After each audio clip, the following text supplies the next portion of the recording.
Don't have enough limbs to cover it all the way to the top, but that'll make a good windbreak.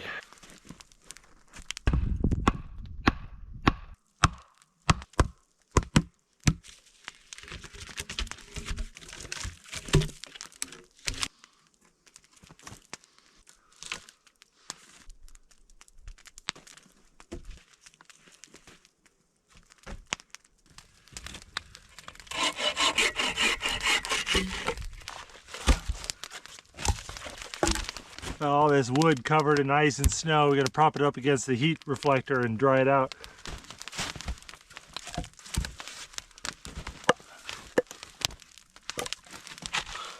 Oh, just looked at my clock and it's 7:30.